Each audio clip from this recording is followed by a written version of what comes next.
bringing him this season was a mistake.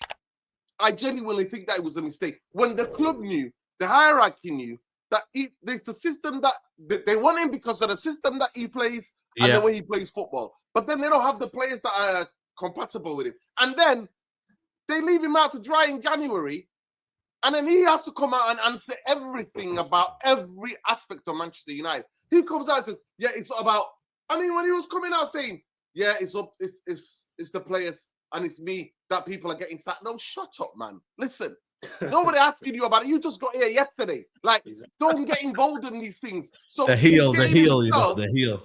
Yeah, he's getting himself involved in every aspect of Manchester United. And I personally believe he should not have to deal with it. Because Ineos told me when they came in that he was a first-team coach, not a manager. It's part of his job description, though. No, I understand that about what the football is, not all aspects of every question about the whole thing about Manchester United. That what we are now, people, the chicken to Jerusalem people for a long time. So for me, I'm not sad because I'm devastated when I come out of the stadium and I'm watching shit. The biggest thing I'm devastated about is when I go and I just see people that they're not even doing the basic things. When I see footballers on a football pitch, they're not even doing the basic things. Yeah. But in terms of Manchester United crumbling, nah, mate. I've been warning about this. And people have been telling me, you're too negative, you're this and that. So I wanted to implode.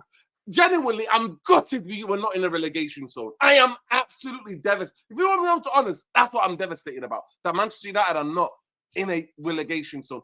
And yes, when he came out yesterday and said, after Europa, I'm like, yes. Tell it. No, mate. Nobody's papering over no cracks, mate. Winning Europa, recovering this. No. But I'm the guy in it. I'm the guy that you tell, we're going to die, Nuruddin. And I'm like, yo, let's just take out how many people we can on our way out. And let's burn down the building. That's not the kind of guy I am. That's the thing. I'm with you. I'm right there with you, Nuruddin, bro. I'm with you there. Structure, that's the problem. You don't want to take nobody out. He's like, we're going to suffer. Not make them We're suffer. all gonna die. Fuck it. We're all gonna die is what he's saying with no one else suffering. That's what he's telling you, bro. You're not the same. You're not the same, man. Yeah, nah, his thing, he's moving mad. I'll be real, nerd. I understand what you're saying. I completely understand. Like, I'm not judging the manager off the field as much as I'm judging him on the field. The point is, yeah, he's a coward on the field. This guy plays with six to seven defenders every week, yeah. And tries to con us into believing that he wants to score goals. He don't want to score goals.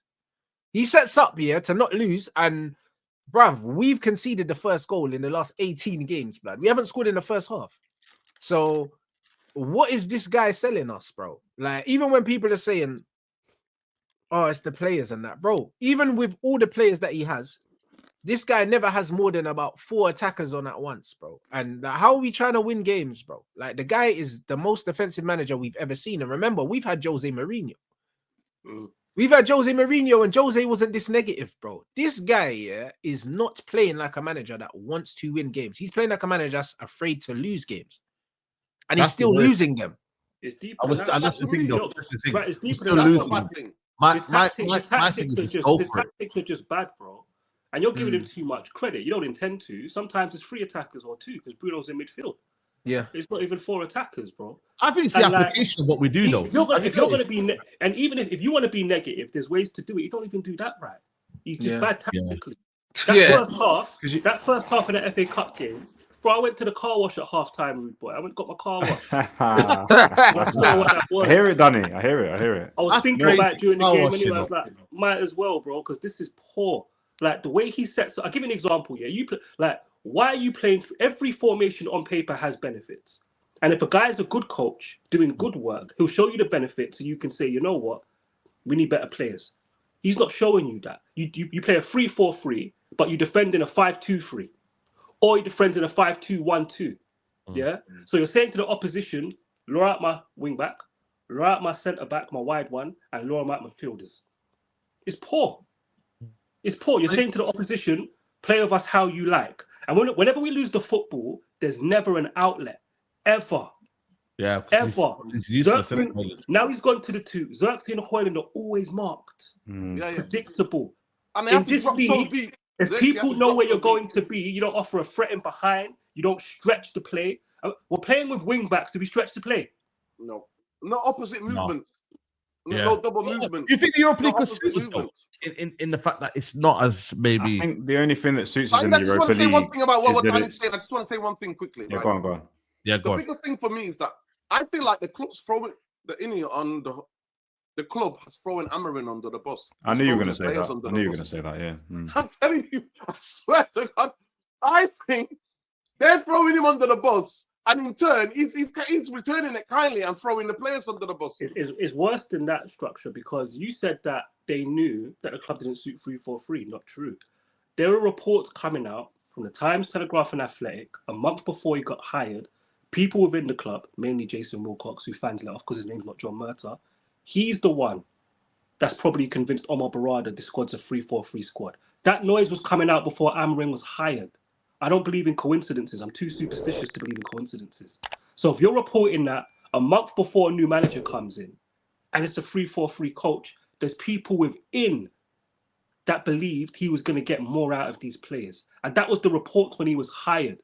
They're expecting more. All this Gary stuff Neville about was saying that as well. Remember Gary Neville? Remember Gary Gary Neville Neville, was saying bro, that I'm as well. talking about what was reported. All this stuff about tanking has only come after bad results. So that tells me we've got the wrong manager and we've got a board that's reactive and now more concerned with, oh, what does it look like if we sack another coach? That should never be your thinking, what it looks like. Your thinking should be, have we made the right decision? If we haven't, we need to sack this guy, like you did with your sporting director. And by the way, that is the moment anybody should have had no faith in Ineos. All that chasing for Ashworth, the moment they sacked him, you should be concerned about the hiring of Omar and Jason Wilcox. Straight away. You should be questioning straight away. Just because they worked at City, City a world oil machine. Anyone can fit in over there. And those guys weren't the main people. And they weren't the main. It's not like we didn't get Serrano.